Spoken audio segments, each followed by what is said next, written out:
to the address publiccomments@vopnc.org.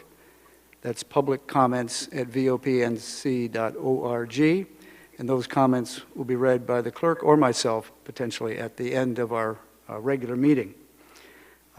We have an interesting agenda tonight. We welcome all of those who are present with us and the many more of you who are listening and watching this live stream. Our village council members and most of our staff are continuing to operate in virtual mode as we have for the last several months.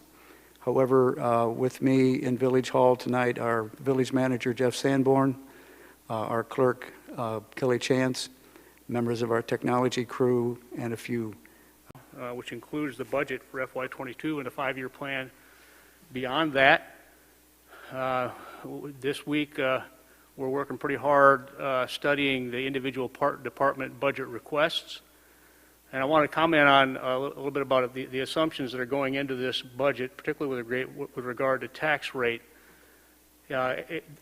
Everybody that's been following and listening over the last several years knows that about 3 years ago, we were in a position where we had to contemplate the impacts of a couple of big things. The first was the recycling change and elimination of glass and the escalation of our recycling charges in fees that have endured, since then. And then the second thing, major impact, was the state mandated escalation of pension plan withholdings that we have had to increase year by year over a number of years now. And as a result of those changes back then, we put in place a plan to slowly, incrementally increase the tax rate to be able to accommodate those new impacts or demands. And that would have culminated with a tax rate of 31% this year, for this coming year in FY22. So that was the start point for our analysis. And then we also took a look at the impact of the planned assumption of library services in the middle of FY22. And it looks like that impact calls for an increase of 1 more cent. So what we're potentially looking at is 32 cents for FY22. And then as we contemplate out in the out years, the planned or expected expansion of library services and opening that new facility and expanding staff, there's likely to be another increase in FY26, which is the last year in our plan. And that, it looks like maybe that might be another penny. As we continue to work on further efficiencies, we might be able to squeeze a half a cent out of that somewhere. But I just wanted to give everybody the start point for that discussion. That's all I've got, John. Jeff, thank you very much for that report tonight. I'm going to reverse the order of comments tonight and start with the council members. And I'm looking at the screen where you all are. I'm going to start and go clockwise around. So Lydia, that would be you on the screen I'm looking at. Lydia, and then we'll go to Judy and around. Lydia, any public comments tonight from you or reports? John, the only thing I have to say, and I'm guessing you might have it in something you're going to say, is just I want to express my appreciation and respect and gratitude for Jency Fallon and her service on the council, both as a council member as the mayor. And we lost her last week, and she will be missed. And it was just such an honor to know her. And to me, Jency just epitomized grace. So sad to see her go, but I'm so grateful for the example that she set for all of us. Thank you, Lydia. Judy? I think that was well said, Lydia, and thank you for starting off with remarks about Jency. She definitely was a friend and Grace, as you mentioned, and so hospitable and wanted everybody to enjoy Pinehurst as much as she did. So definitely leaves a hole in our hearts. Yep. Thank you very much, Judy. Anything else? No, John. All right. Kevin? I think we had a Tri-Cities meeting today, pretty lively discussion on tourism. And it really hit home with me what's going on. And I listened to Mayor Robbie Farrell, Judy and I, and Jeff, and he feels that Aberdeen is being left out of the mix in advertising promotion. And I think I agree with him. And I think that it's kind of moving, it's shaping my opinion on this, and I understand what's going on. It's just people feel that they're not being represented, and golf is only being represented. And I tried to make clear in that meeting today that even Pinehurst wants to be more well-rounded than just golf. You know, I mean, I think there was an assumption that that's all we care about in Pinehurst. And, you know, we have an interest in, you know, he talked about the horses. We have an interest in everybody knowing we have a great harness facility. And so I think it was an important discussion for me in understanding where the root of all this is coming from. And I think they want some accountability on how is my community being represented in tourism. And I agree with them. And I think that's what I wanted you guys to hear today. Thank you, Kevin. Jane Hogeman. Yes, I had I joined the meeting with Pinehurst Business Partners last night, and they have had quite a busy spring, a lot of customer traffic, which is great to hear. And they also expressed appreciation for their relationship with the village, especially Parks and Rec, supporting them with events and signage and parking and so forth to allow flexibility for customers. They said that the biggest problem that they have is parking. And so I think that's something we need to bear in mind, especially as we're looking at small area plans. Parking is a big problem. Many different ways. Many different ways, shapes and sizes, I would suggest, Jane. Yeah, that's right. It's all over the map, and I think I was interested to hear that yesterday. Some of our efforts in the core village have been helpful, but I think we can do more there as well as other places as well. That's right. I think we've always got to be very careful about parking. Right. Jane, anything else for tonight under reports? No, I also will miss Jinsey. She taught me a lot. She was a very remarkable person. Yeah. Thank you all for remembering Jinsey Fallon, former member of the council and mayor of Pinehurst. She was a long-term friend of my family, and I happened to come to know her, therefore, when I first moved back here in 2005. And then, as we all got to know her through works on committees and the village council and other things that she did in Pinehurst. And she will definitely be missed. She was the first lady of Pinehurst for many of us, and we remember her well. I have two other reports to make. One is that on Monday, I attended, it'll be a week ago, I attended a dedication of the Moore County Sports Complex north of us off 15501, and it's quite a nice facility there, as is our own community center here in Pinehurst. And it was nice to see the county stepping in and providing the funds for that. And I look forward to the way that Pinehurst and Southern Pines and Aberdeen and the Moore County recreation departments and community centers can work together on delivery of a host of programs, not to the duplication of one to the other, but with efficiencies that I think can come from that sports complex and the facilities we have here and the plans of Aberdeen and Southern Pines as well. The other part of my report tonight is the fact that I want to review village policies regarding public comments at our meetings.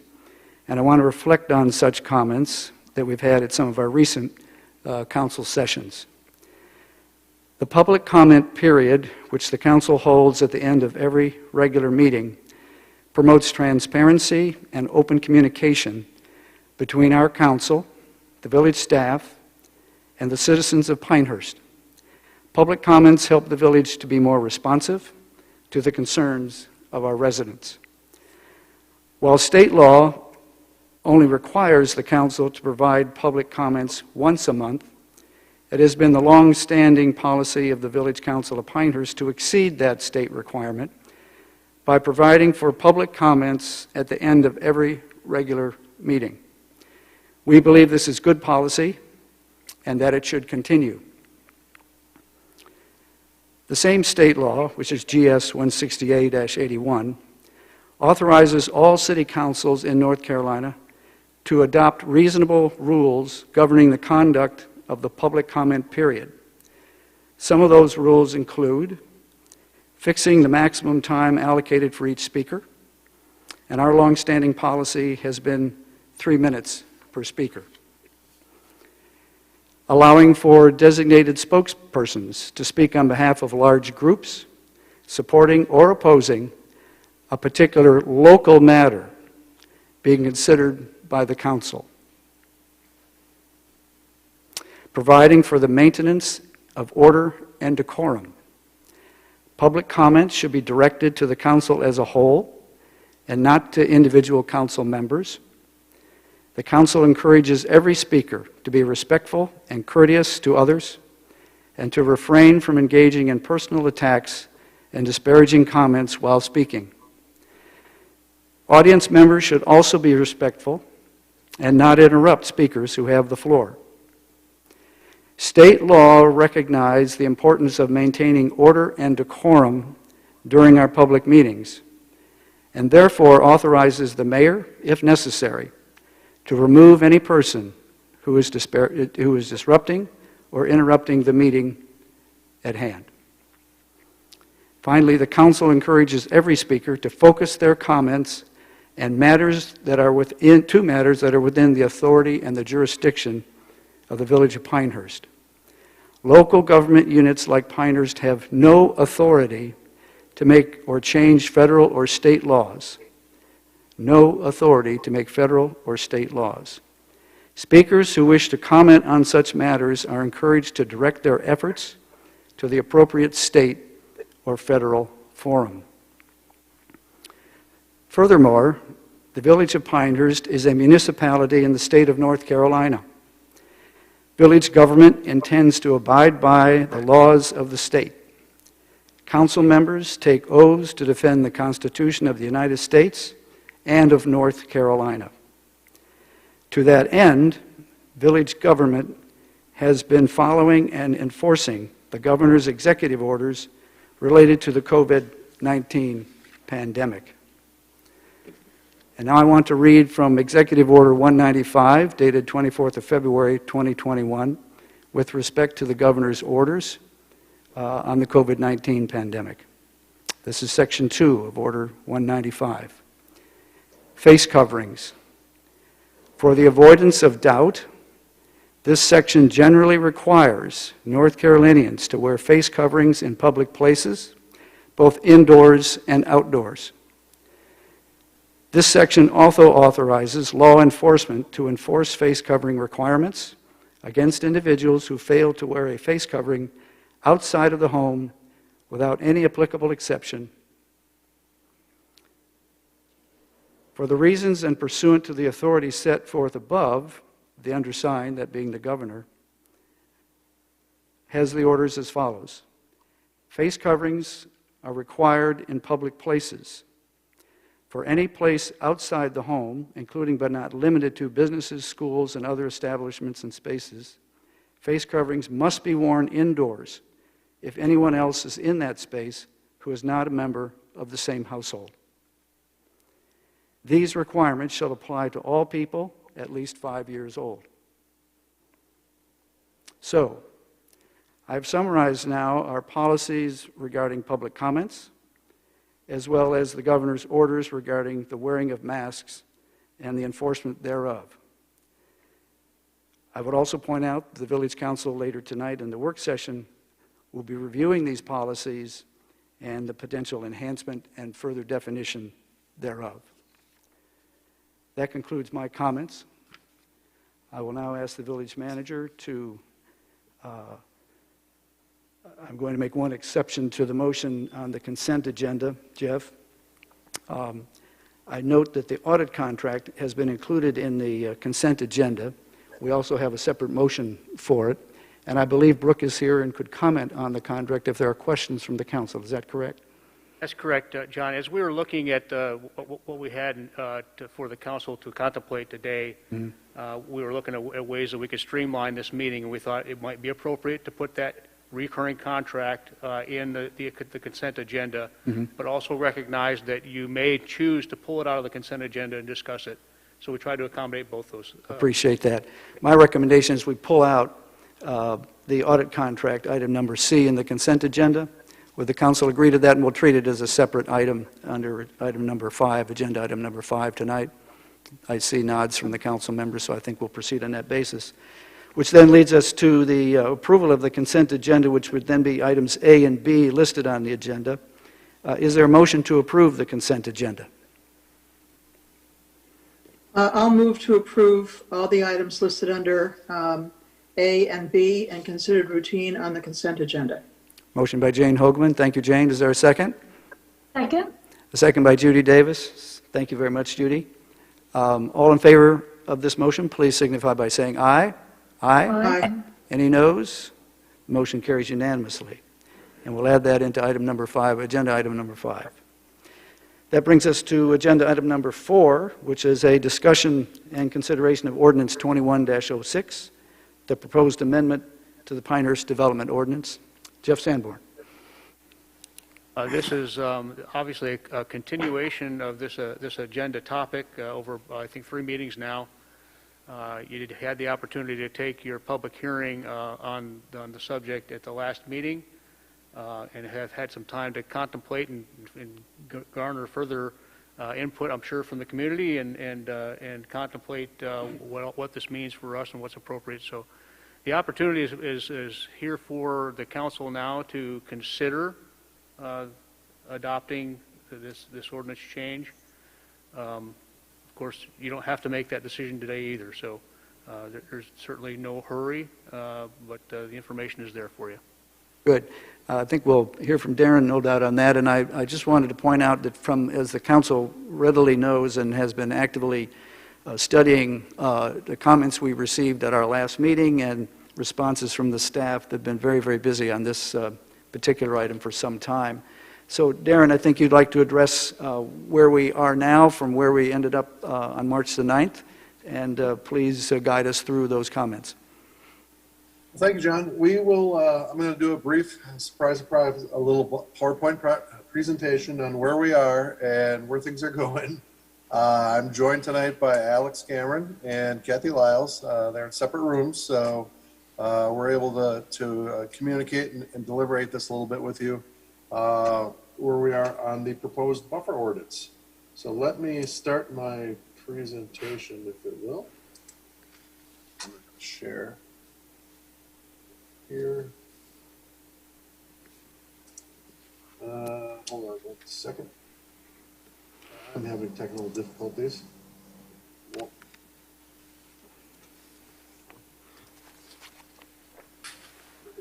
You see that? No? You can't see my screen yet, can you? No, we cannot. Why? For some reason, let's share the... All right, Alex or Kathy, can you go in the planning conference room and pull up the PowerPoint we were working on this afternoon? I'm sorry. I had the PowerPoint and it's never failed me from my computer yet, and right now for some reason it's failing me.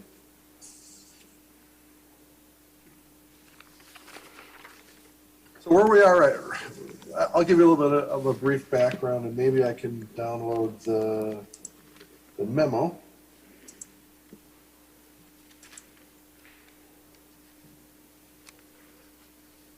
Well, I can't seem to share any. We might be getting.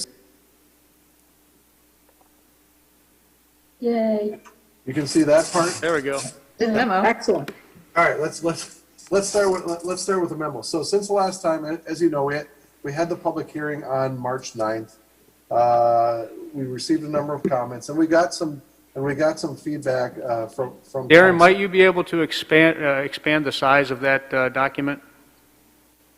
Yes. Hold on once. I want to see. I think now that There's I a think, plus sign, Darren, up above. Yeah. No, I know. I think I want to get back to the PowerPoint because that will be helpful. I've got help coming your way, Darren. Bronson's in the office. So Bronson, I'm trying to read this. We're almost there. All right, so I'm trying to share this, but it wouldn't allow me to share before. Okay. So stop share. I will start it. We could see it, actually. We're almost. Point briefly. We saw the slide tray. Try screen 3 actually instead. Share. Yeah.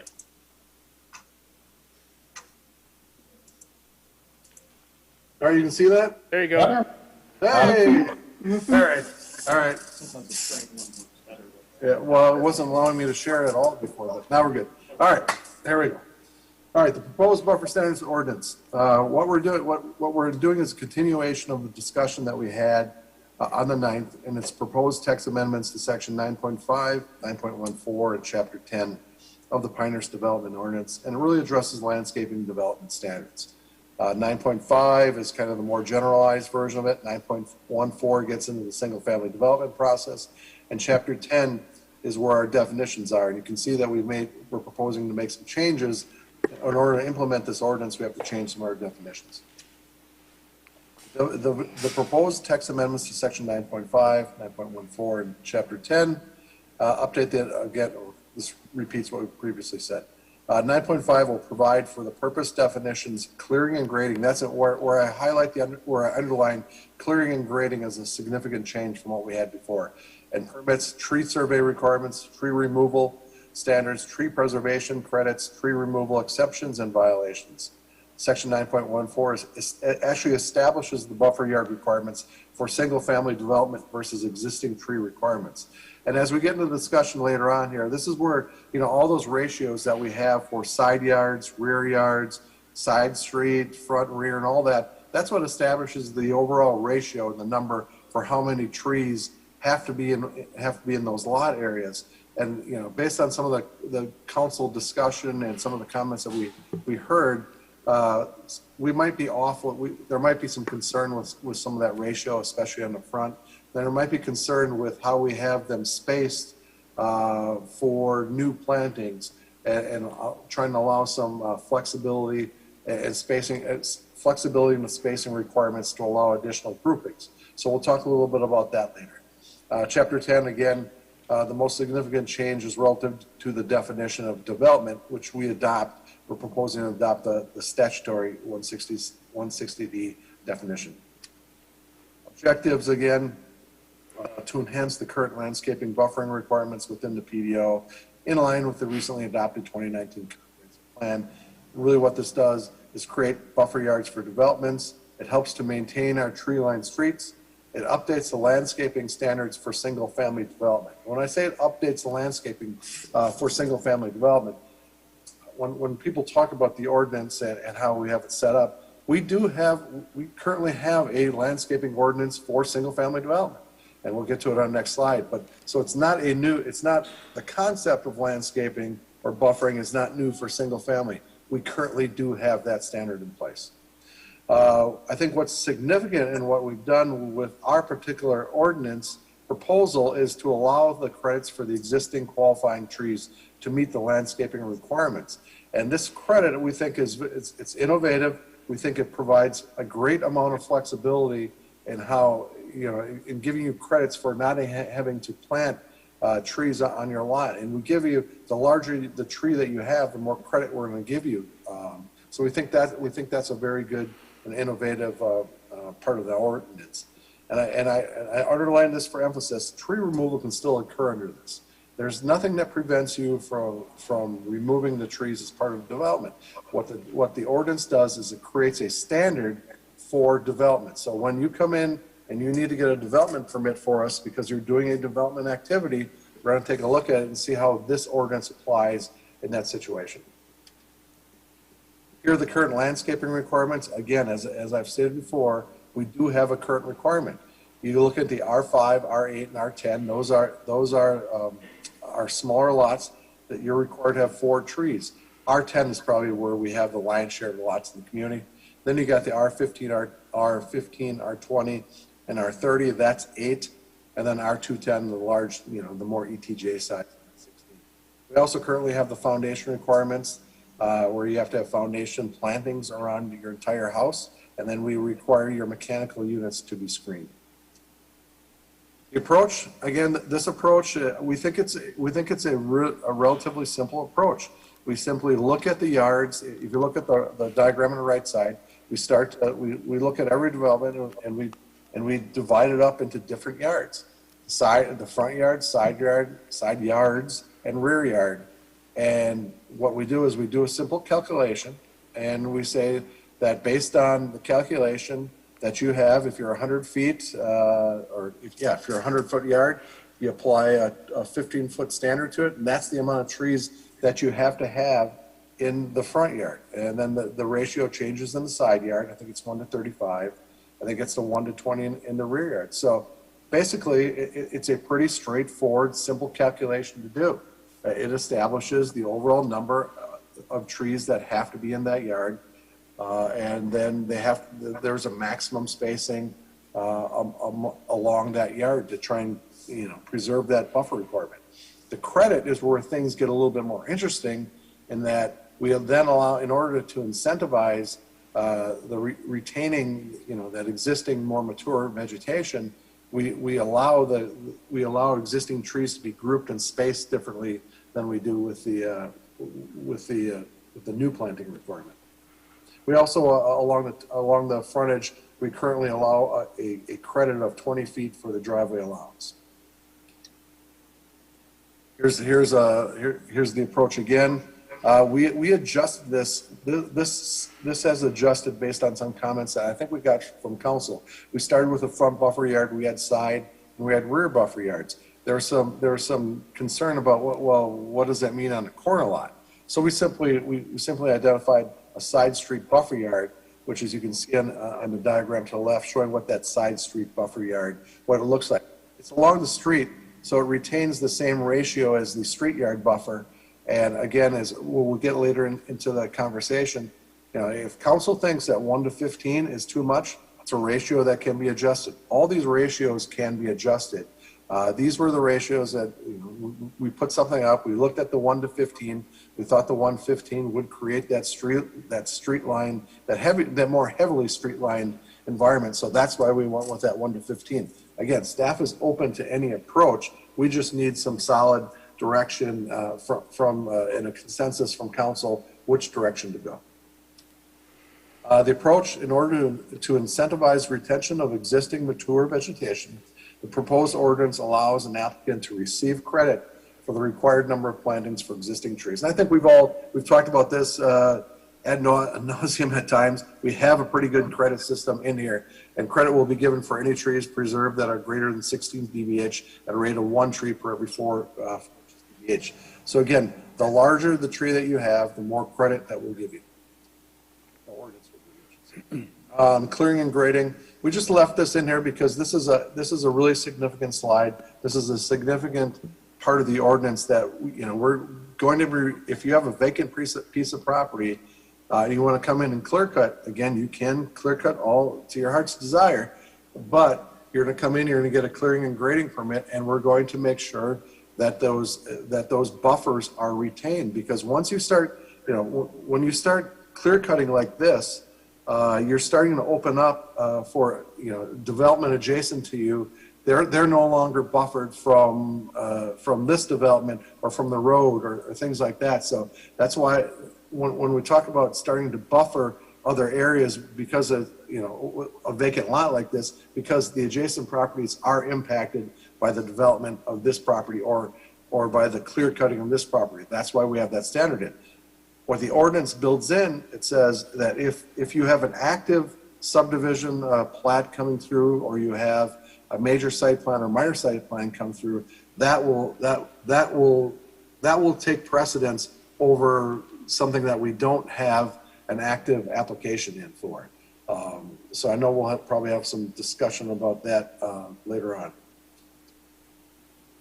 Staff proposed minor modifications. Now, the ordinance that you have before you that we placed in the Novus agenda has some very minor modifications that we placed in the document based on some of the comments that we had from the council from the last set. Again, these aren't very significant changes, because we thought that any significant changes we should get a little bit more council direction from you before we're making any of those significant changes. But these are the staff proposed minor modifications that are shown in the ordinance currently. A is staff recommends removing the spacing requirement column in table 9.14.6. This has created confusion for many, although it's equivalent to the proposed language. So you remember that extra column that was sitting in that table that I think it was the off-center column. It was confusing to us at times, so we took that out based on your input. B is add a table to 9.5.14 to make it plain that property can be cleared and graded, but trees must be planted if removed. The table specifies as tree sizes to be planted to be consistent with the language in 9.14.6. Alex or Kathy, if I'm missing something when I'm going through this, please jump in on these particular ones. And then C, potential conflicts with private, and this was a conversation that came up last time. It really came up regarding some of the restrictions that are out there at Pinehurst. And once we sit down and looked at it, we thought, yeah, it certainly makes sense as trying to preserve a home's view to a lake, or trying to preserve a home's view to a golf course. Potential conflicts with private deed restricted communities, which was discussed at the previous meeting. The required buffer yards in the draft ordinance are based on front, side street, side and rear yard setbacks in the ordinance. Now, if you look in the PDO, the golf course setback or the lakefront setback, we actually have a setback. So we could, staff feels that we could interpret that as being the buffer yard, that there is no planting requirements in the lakefront or golf course setback yard. Therefore, we would apply a golf course or lakefront setback would apply rather than the rear yard or setback buffer requirements. If it's the direction of staff, if you like that approach, staff can provide language in a draft update to make this clear and alleviate any potential conflicts. We're comfortable with it, but if it makes council more comfortable, we can define those yards and put it in there. We just weren't ready to move on that until we had some.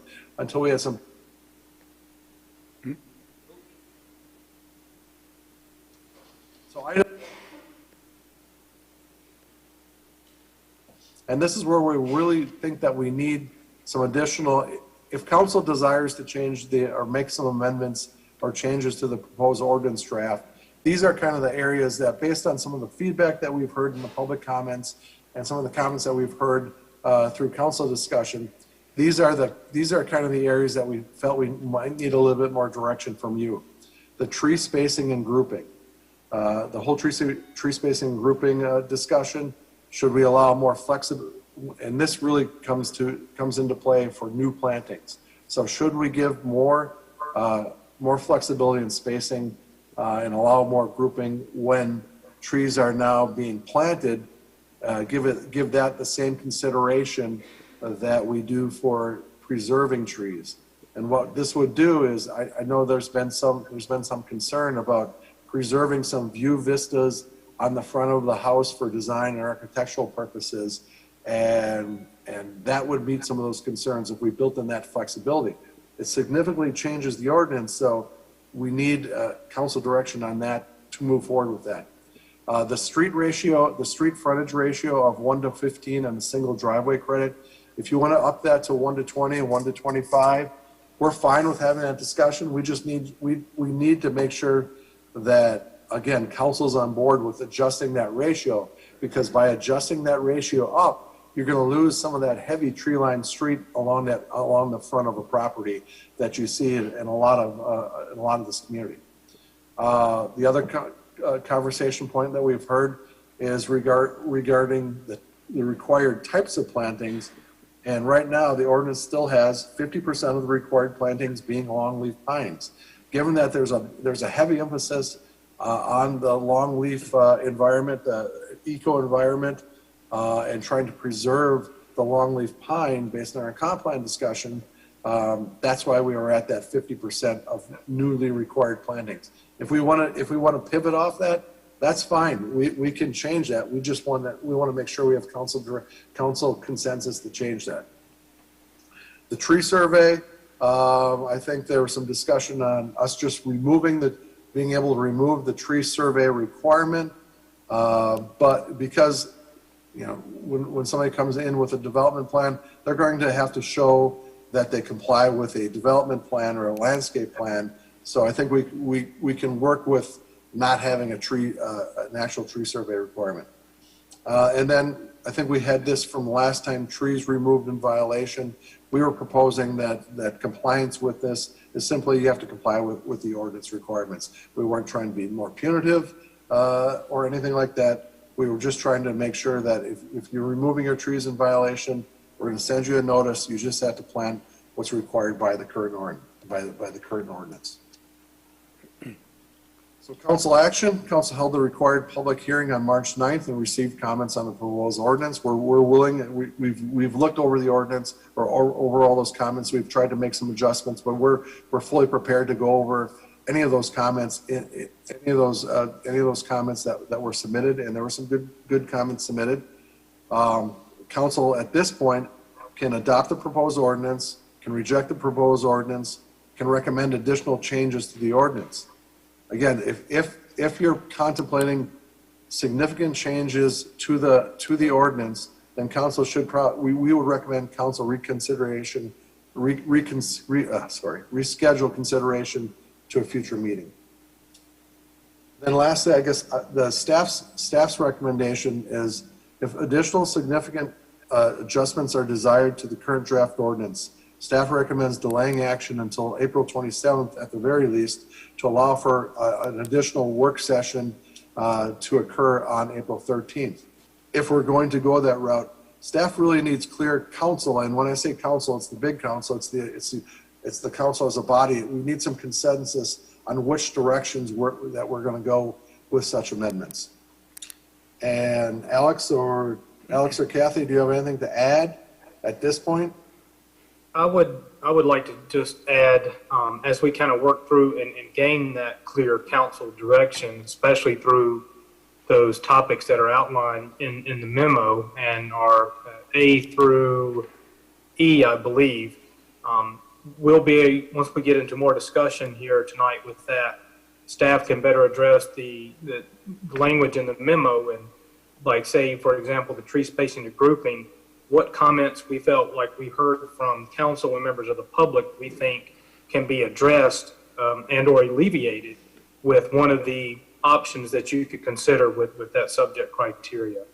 We heard the front vista or just, the taking away a vista of the private property, taking away a landscape professional's artistic ability to design appropriately, and some of the comments we received about appropriate spacing and allowed room for foundations there on the side and allow for proper grading and drainage. So that's an example. Those are three pretty major topics or items of concern that we may have heard that can be handled with one of the options you can consider for the tree spacing and grouping.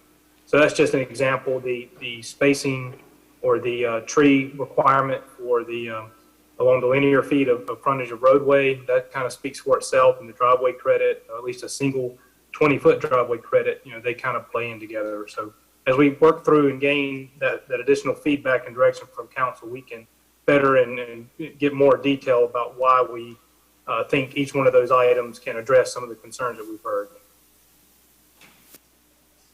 Before we jump into the ones where you want more council discussion,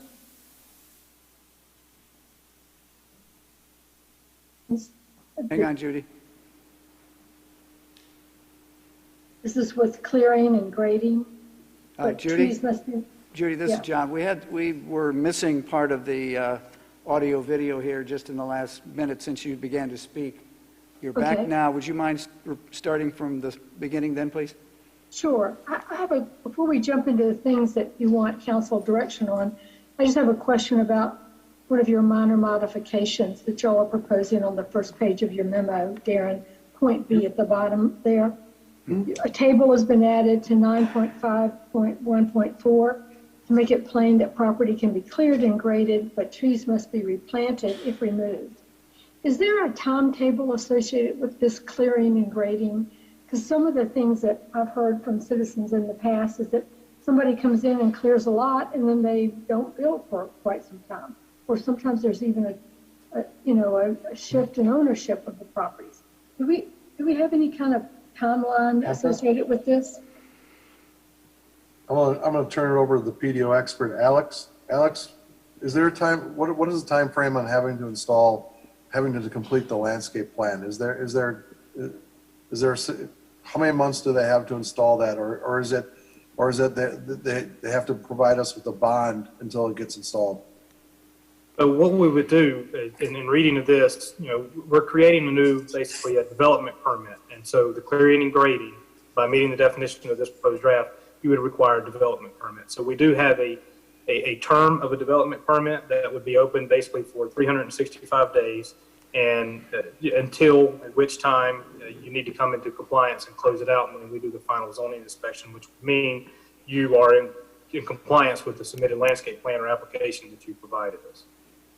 Okay, so once I clear that property, I've had essentially 365 days a year to make that happen. But sometimes we know there's been a change of ownership in there, and then now a new clock gets started for the new owner. No. They would still go back to the original development permit and the time frame based on when that development permit was approved. Ownership will not change the length of the time frame to comply. Okay.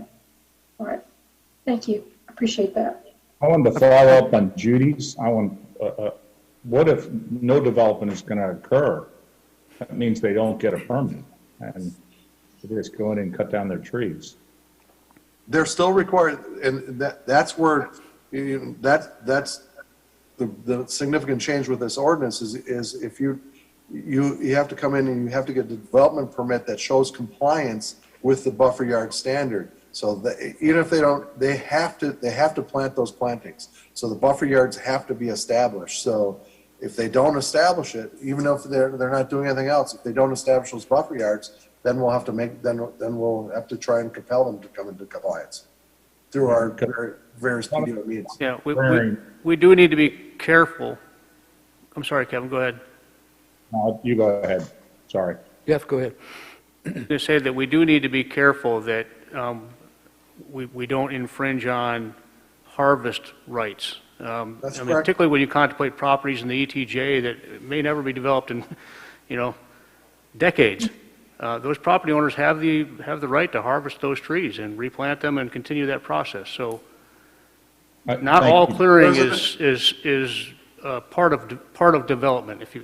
But Jeff, isn't that covered now here in the ordinance, the harvesting issue? That's the question that's the an question exception. best addressed by Darren and Alex. Yeah. So.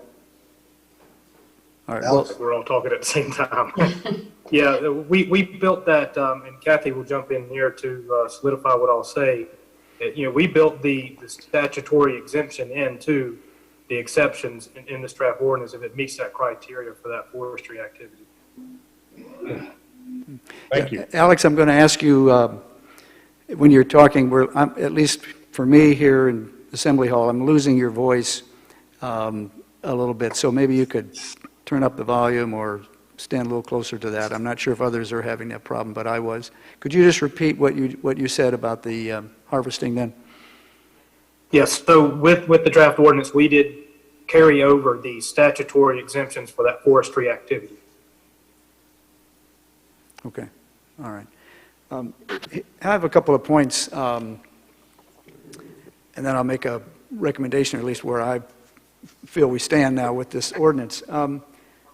I'm happy to have these direct comments, Darren, on action that you want us to take and specific items that we need to be clear on. And I think in order to do that, we're going to require another meeting or so to work with you on that. But the first comment I want to make is this. I came across, or came away from the last meeting, probably the prior one as well, feeling that we needed to do a considerable amount of education with some of the members of the public who spoke on this issue, and certainly others who may not have been in the room, but who filed questions to us afterward. And I also have wanted to do, and I know you've been trying to do this, respond to a number of the questions that arose, particularly at the March 9th meeting, when we had a lot of input, most of it written, and it was very specific about questions that people had or confusion that they had. So on the one hand, with respect to education of the public and those who have written questions, what can we do and what could we do over the next few weeks to make sure the education of the public on this, as well as the building community, is as complete as we can make it, so that they'll know that a lot of their fears, I think, have been alleviated. Probably not all, but seems like many of them have been. What would you recommend we do in the education area that you maybe have not been fully able to address yet? Well, beyond, I think we've done a pretty good. I think we've done a pretty good, extensive job in our explanation with our PowerPoint and our explanations that we've had in our council memos. I mean, we could probably do some type of FAQ, and that might have helped with a bunch of, one sentence topics that we've heard, and just respond to it in some type of document. We could do something like that. We did that for the moratorium. I don't know if it was helpful, but we could do something like that. I think we continue to educate and meet with as many people as we can on the topic. I mean, we had a meeting last week, or was it earlier this week, Alex, with the home builders? Last Tuesday. Last Tuesday. So we've met with them. We continue to meet with as many people who are interested in meeting with us, but if we need to put some more information out on the website on this, especially in FAQ, we can do something like that. I don't see that as an issue. It's just going to take a little bit more time for us to get that up and running, but we can do that if you would like us to explore doing that. We certainly can do it. With the top 10 list of some sort. I'm seeing a few nodding heads from the other council members on that point, and I know you're burdened with a number of things to do, but I think you've probably got the FAQs because you have responded to them many times, and hopefully Yes. this wouldn't be a process that would be too onerous. And I think when you talked about the moratorium, we might take a page from Kevin's book here. Kevin was just responding to questions, as I think we all were, from the public, and I think we all accomplished, certainly Kevin did from what he and I talked about, a lot of education in the public just as the council members were seeing people, and I think we could probably have the same effect here. So the FAQ idea, I think, is generally would like to see that done. And then on responses to a lot of the questions, some of them incorrect, that were posed, particularly with the material we received at last meeting on March the 9th. Are you fairly confident we've corrected that information? Obviously, the FAQs will address that as well. Are we up to date with responding to the needs that were identified by a lot of our attendees last time? Alex, you want to jump in there and help out on that? Because it was kind of a joint effort where we looked at some of the responses, and I mean, we think we've addressed a lot of it. I mean, if you look at Bart O'Connor's very lengthy comments, we think that a lot of Bart's stuff we think we've addressed some of it. We think some of it is not understanding maybe parts of that ordinance, and some of his concerns were related to portions of the ordinance that exist currently that we're not proposing to touch at all. Mm-hmm. So I don't know how you want us to particularly go through and discuss any of those items. Alex, you sat down with Mr. O'Connor for quite some time talking about some of the issues.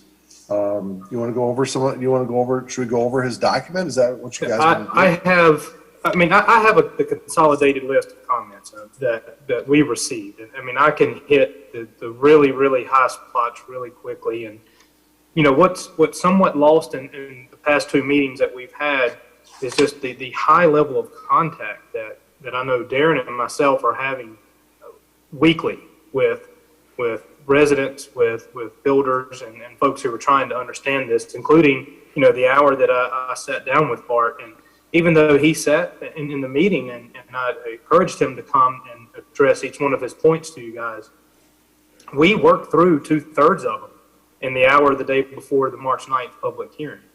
But I mean, just really quickly, Mr. Hoffman made a lot of comments that were really based on plannings and improvements within the village's right of way. So that's really not applicable to the draft ordinance that we have here, albeit if there's a policy that the village wants to consider down the line, that's another topic, but certainly one that would merit some more discussion amongst council. I will say with regards to Bart's comments, some of it was education. What is a flag lot?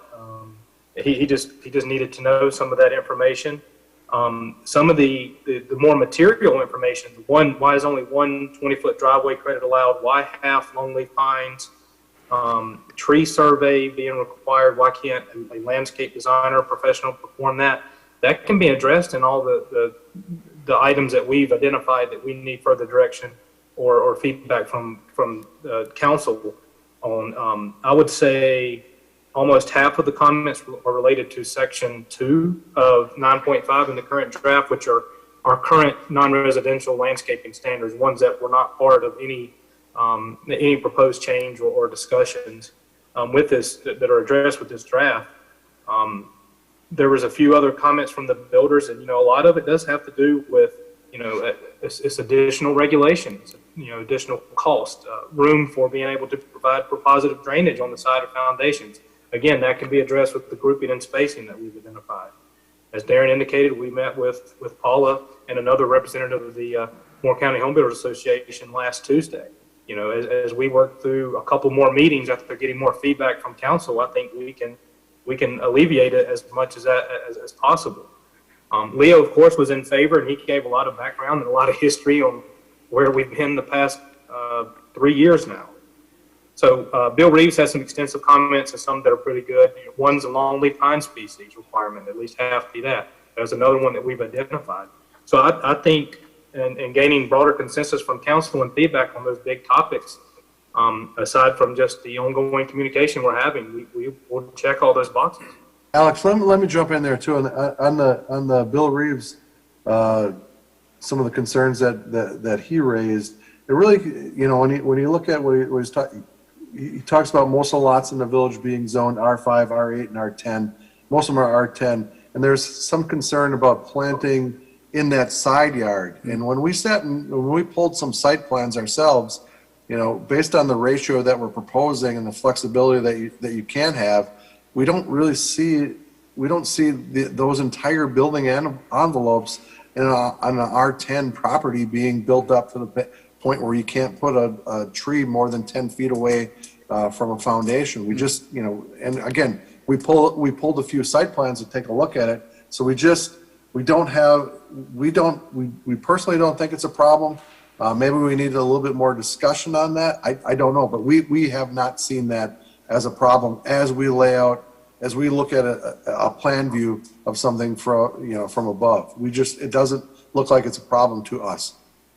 In regards to that particular comment too, there are other checks and balances that would, most likely keep someone from completely building the building footprint from corner to corner, curb to curb, every ounce. There's hard surface coverages. There's, your 40 or 45% maximum lot coverage. So if your footprint is probably going to be a lot greater than that you have to build on, you're going to have that instance. Now, if a home builder wanted to decide to push, the home all the way to one side setback, and maybe it's short or shallow on that one particular side, and they build corner to corner, if there's an opportunity for different grouping or spacing, they can probably still fairly easily comply with the standards we have. I think the other thing, another one of the comments were about us creating another fee. We're not looking to create another fee for removing trees on your lot. That's not what the intent of this ordinance proposal is. It's really to regulate development. If you got to take down a tree on your lot, I don't think there's no intent here to make you have to come in and get a permit to take down a tree on your existing lot, on an existing developed lot. We want you to talk to us. We'd like to make sure that everything's okay, but we're not looking to create another permit for something like that. Okay. Do we have other questions from council members? And then I think we want to be led back to your list of 5 or so items you want us to focus on. But I don't know, Jane or Lydia, did you have any particular comments before we head back to those points? John, I do, thanks. I've got some fundamental concerns that I've got to express. It's my understanding that Senator McGinnis and Senator Bowles have said that if we passed the ordinance the way it was 2 weeks ago, that they would immediately introduce legislation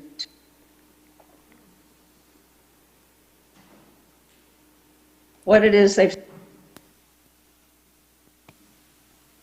to this new ordinance. But to me, it seems that it's important that we understand that that's an important consideration as we consider any proposed ordinance. So I've got that one. And the second one has to do with private communities, and Pinewell obviously is the only one with which I have some experience, but it's in our covenants.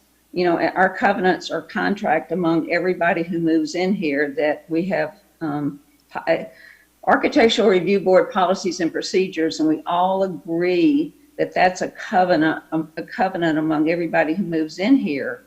And some of the provisions in the ordinance are in direct contravention of that. And our property manager said that will be confusing for us to have these covenants that are this is the way we live, and to have an ordinance that conflicts with that. So that's still giving me some heartburn. There's also been some discussion rattling around out there about the potential for litigation if we do this. And I think if that's a true sentiment out in the community, that's something that council should take into account. And then the last, those are 3 fundamental major concerns, but also as I was looking at the guiding principles, and guiding principle number 7 talked about encouraging preservation of trees on both public and private property. And encouraging the preservation of trees on public property, I think that's the work Kevin has just done. Kevin has begun with the tree survey and that great presentation he gave to us about how we're monitoring the trees on public property. But to encourage the preservation of trees on private property, I'm just not sure if this ordinance is encouraging the preservation of trees on private property or is going more to dictating or requiring. So I'm really having trouble with, and maybe it goes back to my first point with, with our members, delegation of the General Assembly, is are we doing things that are private property issues? And I'm really wrestling with that. So those, I don't think I can get answers to these tonight, but they're I think some legitimate concerns that have been sort of gnawing at me. Okay. Lydia, let me try to respond to a couple points you made. Towards the end of your comments, you referred to Kevin. You were talking about Kevin Brewer, I think, from the Kevin village Brewer, staff. I'm sorry, because Kevin Brewer, thank you. For the record and the people are listening. So Kevin Brewer, John. who made a presentation to us a couple of months ago, very helpful in that. On the first point you made, however, and it relates to my comment to Darren about education.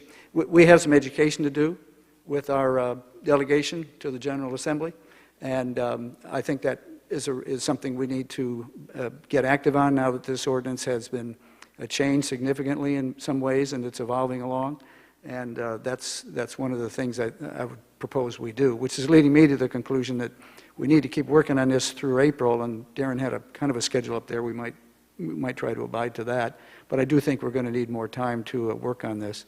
Let me switch over to Jane, and then if she has any comments, and if not, we can kind of work through this list a little bit. And Kevin Drum, I see you as well. But Jane, do you have a comment? Yeah, I'm very pleased with the way that the ordinance is shaping itself, and I think it's falling into place in a much better way, and it's going to be a lot more workable and understandable. So I think there really has been some excellent progress on it. I've got, various little bits and comments and questions and stuff. Lydia, my understanding is that point C on page 2 of Darren's memo goes a long way to alleviating any conflicts between the village ordinance and at least Pine Wild's private covenants with respect to trees. And you don't want to set up a conflict where, one set of regulations says you have to put trees somewhere and another set of regulations says you can't put them in that place. And the poor lot owner is caught in the whipsaw. But that item C says if you've got anywhere in the village, not just in a private community, but anywhere in the village, if you've got a golf or lakefront lot, there would be no tree planting requirements in that buffer yard. And that's an enormous help, I think. I do think we need to, I think it would be very, very helpful to everybody to define golf course and lakefront setbacks in the definition section. They're not defined in Chapter 10 now, although they are in the tables of required uses in section 9.1a or 9.2, I forget. And I think we should also put a reference in table 9.5.1.4.